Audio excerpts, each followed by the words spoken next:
All of my friends hate me because of what I said. But I don't know what I did wrong. I, 25, have my own 2-bedroom apartment that used to belong to my uncle. I made a friend during my uni years I'll call Mary, 27. Mary had quite a hard home life, too long to detail here. I let her know that if she ever needed my help, she could always rely on me no matter what. When we graduated I asked her to move in with me rent-free. She tried to pay but I knew she had a lot of debt trying to pay for uni so I told her no and to spend her money freeing herself from it. She was so thankful for this, and I loved having her live with me. We never fought about anything, both of us have the same cleaning habits and TV interests so there's never any arguments over the remote or who has to take out the bins, etc. Tonight we were out at a super fancy restaurant in London as Mary had finally paid off the last of her debt, secured herself an amazing promotion at her job, and also finally passed her driving test. All these achievements in the same month were more than deserving of an award, so we splashed out. It was me, Mary, 4 of her work friends, and 2 friends we've known since uni. It was a great night, until I handed Mary a card saying how amazing she is and how lucky I am to have her as my best friend, with quite a bit of cash inside to put towards her first car. She started crying and thanking me and we hugged for a long time. When she pulled away I told her I was so proud of her for kicking life in the butt, becoming successful, and showing her dad that his jerk ways couldn't keep her down. After how she'd struggled through uni, pushing pennies together, and working crap jobs, seeing her in her dream career and being such an accomplished woman is absolutely inspiring to me. She looked mad and said please don't do that, you know I don't like it when you do that. She'd never said anything like this to me, ever, so I have no idea where this was coming from. I apologized and said that I didn't realize saying these things would upset her as it's never been my intention. She just scoffed and rolled her eyes, and when I looked up at her colleagues they were all shaking their heads at me and glaring. I felt so awkward I wanted to shrink back into my own skin, and I was mortified that I hurt Mary. Mary didn't talk to me for the rest of the night and ignored me at the table. When we split up to head home, none of her colleagues even looked at me as they left. I said sorry to Mary as she was heading to her room to turn in but she just shrugged me off, told me she was tired and that we'll talk in the morning. I'm so anxious that she'll want to move out or never talk to me again. I keep going over every interaction in my head to see if I crossed a line in the past but she never gave any indication that I upset her saying these things before. All her colleagues messaged me saying I was an asshole for saying those things to her and belittling her but I never ever meant any of those things like that. After all of my friends got mad and yelled at me for some unknown reason, I finally heard my roommate moving around the kitchen, so I went to talk to her. She acted totally normal and started talking to me about some drama at her work while I just stood there kind of unsure what was happening or what to do. So I apologized again. She looked up at me in confusion and said, "Why are you sorry?" I reminded her of last night and how mad she was. Then she laughed and said it doesn't matter, don't worry about it, and then continued making breakfast. I asked if I'd stepped over a line last night, if the money was too much and if I made her feel inferior, and she said nope. We're cool. It doesn't matter, I think everyone just misunderstood the situation and you're taking things to heart a little too much. I told her about her friends texting me, telling me that what I said was belittling and that I was a jerk, and she just shrugged and said they probably misread things and she'll talk to them. I was so tired because I hadn't slept because I thought she hated me, that I'd hurt her and she'd never speak to me again, but she's fine? Like she's completely normal and just chatting with me as if last night never happened, but I'm just so confused? She seemed too upset, ignored me for the rest of the night, and her coworkers treated me like a criminal, but everything's okay I guess? I got a call from one of the uni friends who was at the dinner last night and we had a chat. She asked me if everything was okay between me and Mary as she said she'd never seen Mary snap at me like that until last night. I filled her in on everything that we talked about and how confused I was as well. She reaffirmed many of my feelings about this being very out of character for Mary, as she had also congratulated Mary and said similar things, as well as given her a bit of money in a card, along with an expensive gift, as did many of the others. After talking to all of our friends, we found out it's all an effing lie. I talked to both of Mary's coworkers when they came round in the afternoon and they both denied any of that. The one I had spoken to earlier on the phone, we'll call Claire, said she'd call one of the work colleagues that she knows slightly well in order to clear things up. Let's call the colleague Jane. Jane turned up at the flat and instantly looked pissed. I almost wanted to hide behind the kitchen counter when she came in glaring daggers at me. We all sat down and I let Jane know that I'd spoken to Mary about last night and that she was fine, but I was still confused. Jane then laughed and said, "Oh, don't try that crap with me, you can't just pretend now that you've been exposed in public." The three of us looked at her without saying a word as we were all confused now.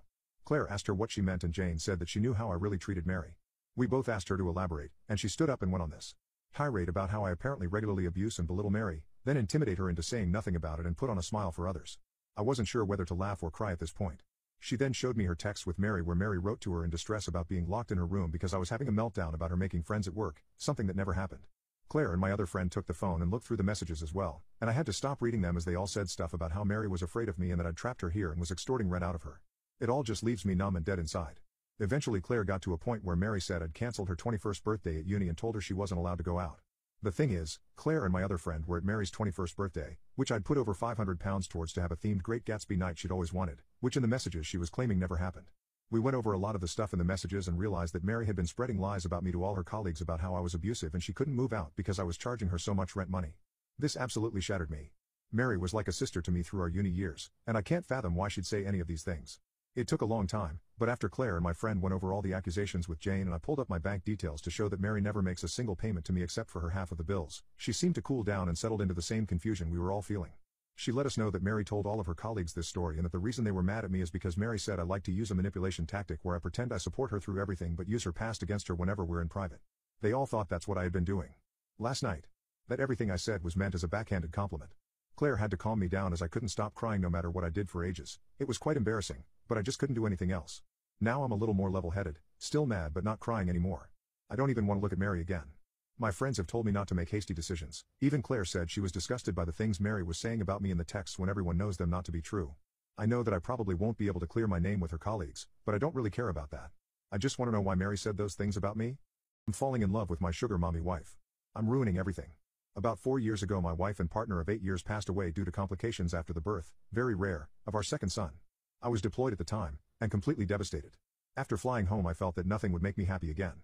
My sons are great, now 6 and 4, but overwhelming, so I asked a sister of one of my Marine buddies, Cass, to help out. She had been friends with my wife, but not great friends, and she agreed in exchange for a place to stay. At the time, Cass was only 20 years old and in quite a bit of debt at the fault of her extremely abusive ex-boyfriend, who she had finally left about 3 months earlier.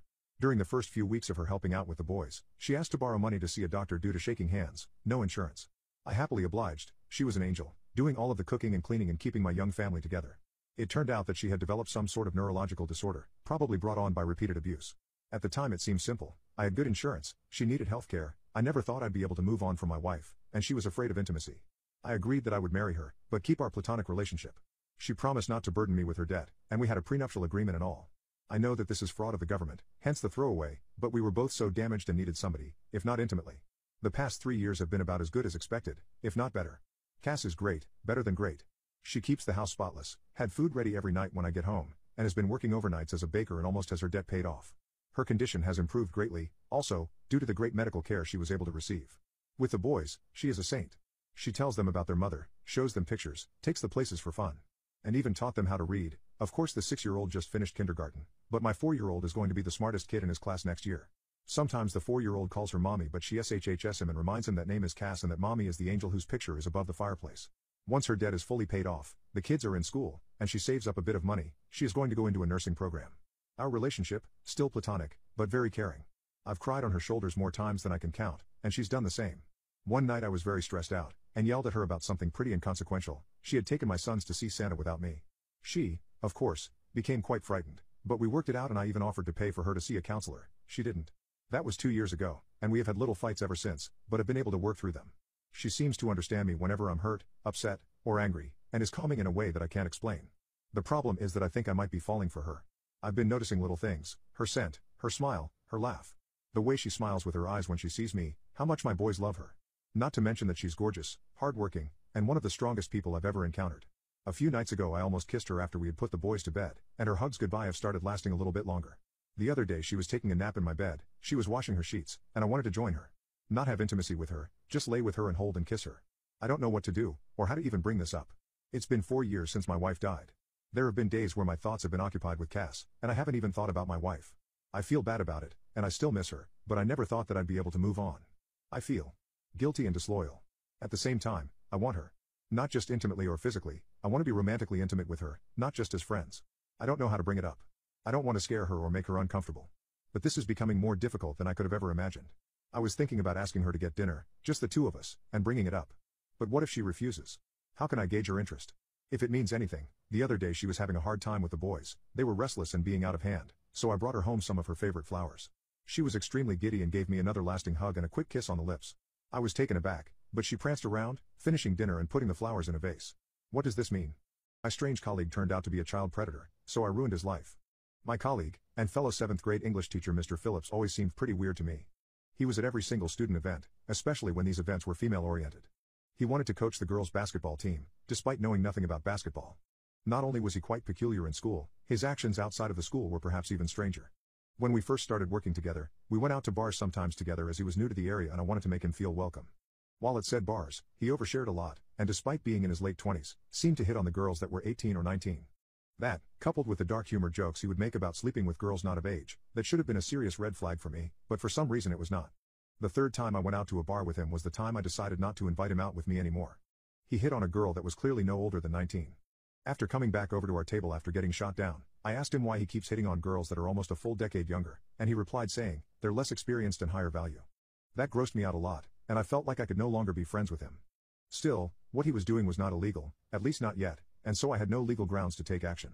Well, I had no legal grounds to take actions until a few months later, that is. I spent the next few months distancing myself from Mr. Phillips, but all the while keeping tabs on him and his behavior. I would do this by making small talk in the cafeteria, trying to catch him out with jokes, asking him about students and so on. Over time I had noticed that he was talking about a particular student a lot. This student was Kim. Kim was a bright 14-year-old girl in his English class, and whenever we would make small talk, he would mention how bright he thought she was, how great her assignment was, how he liked her new haircut. One of the times he was talking about her he mentioned something like wishing she was older, and I asked him what he meant by that. Clearly realizing he messed up, he responded, well, I wish she was older so I could teach her more advanced material, she is too advanced for this class. He clearly looked nervous, so I kept extra tabs on him. You see, I taught Kim in my maths class, and noticed a concerning pattern surfacing over the next few months. Kim kept coming into class looking duller and duller, more and more emotionally exhausted. For the first time ever, she failed a test. I asked to speak to her after class, and in truth I was more concerned about what was going on behind the scenes rather than the test itself. I began by asking her what had happened, how has she gone from a straight A student to failing tests in the span of a few months, and at first she shrugged. I told her I know this was not my place to ask, but I told her that I have seen her coming into class in worse shape constantly, and I asked her if everything was okay at home.